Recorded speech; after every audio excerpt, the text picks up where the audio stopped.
D'accord, d'accord. Voilà, c'est Issa Paye, candidat de la grande coalition Wallou à la ville de Rufisque. Voilà, nous avons déjà accompli notre devoir citoyen. Léegi nag dañu génne di def tournée pour xool donc processus bi ni muy doxee fépp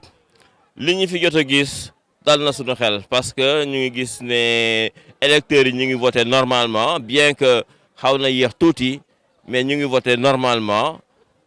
Fii moom gisuñu fi peut-être trafic d'influence comme ni ñu ko gisee ci centre Ousmane Beng ay achat de conscience li nga xamante ne baaxul parce que dafay travestir un peu l'esprit du vote citoyen mais alhamdulillah fii Cité Radio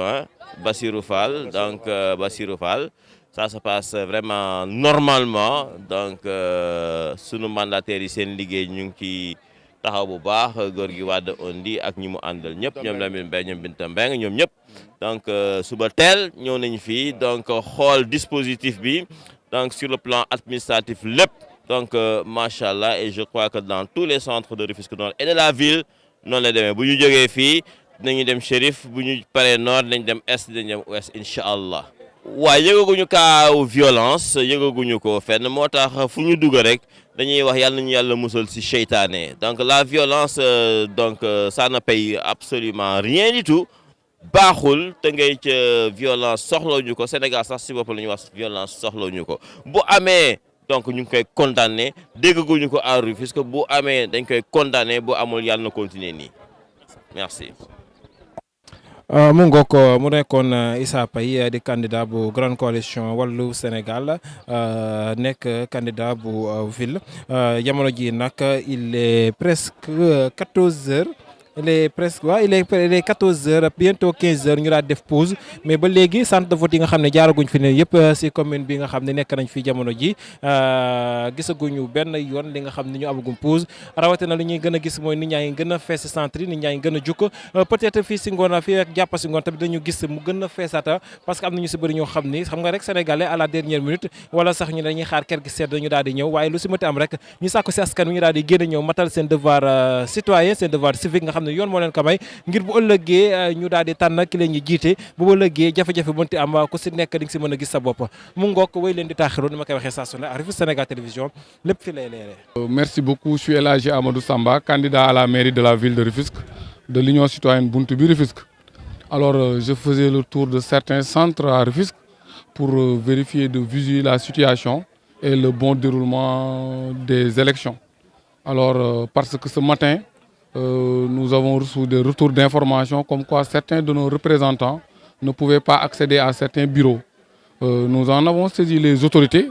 Ben, certainement, comme je dis, j'ai rien contre leur propre personne. J'ai beaucoup d'estime même pour elles, ces autorités. Mais par contre, nous n'avons pas pu accepter, en tout cas, quand pareille situation, quand des élections aussi importantes, que les arrêtés ne puissent pas parvenir à temps et au même moment pour tous les candidats, donc au niveau de tous les centres. Ce que nous avons déploré à travers la presse, mais aussi nous avons informé ces mêmes autorités. Je pense qu'à la fin, le préfet et le sous-préfet ont fini par prendre les meilleures dispositions donc pour faire parvenir ces arrêtés à tout le monde. Alors là, nous avons noté que le vote se passe bien. Dans certains centres, il y a plus d'engouement, dans d'autres, un peu moins. Ça se comprend, mais je pense que globalement, les populations ont pris la mesure des enjeux et se sont présentées donc, aux différents centres pour voter. De violence, non, certainement pas pour l'instant. C'est juste en dehors de ce que je viens de dire, c'est-à-dire des arrêtés donc, pour ce qui concerne nos représentants qui n'ont pas pu parvenir, en tout cas au même moment que les autres arrêtés. Moi, jusqu'à 10h30, certains ne pouvaient pas accéder, certains jusqu'à midi et quelques. Donc ça, je pense que donc, ce sont des choses aussi déplorables, il faut le dire. Encore, je le répète, je n'ai rien contre leur personne, mais contre donc, la pratique, parce que je suppose qu'une ville aussi importante que Rufisque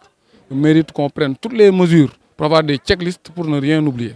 D'autre part, si c'est fait maintenant de manière fortuite, ça mérite autre chose. Voilà. Ouais, jërëjëf man la El Hadji Amadou Samba candidat mairie ville Rufisque bu Union citoyenne Buntu bi dama jógoon di wër yenn centre de vote yi dugg ci yenn bureau yi pour xool ndax situation bi nan la demee ndax vote bi mu ngi jëm normalement ah gis nañ ne nag si yenn centre yi nit ñi ñëw nañ bëri nañ yenn bureau yi tamit parfois y a moins parce que j'ai vu benn bureau boo xam ne c'est 500 et quelques votants li fa jàllagum à cette heure motul 100 loolu aussi bon mooy am na bureau yoo xam ne nit ñi ñëwuñu trop mais aussi li nga xam ne moom la ñu doon déplorer si suba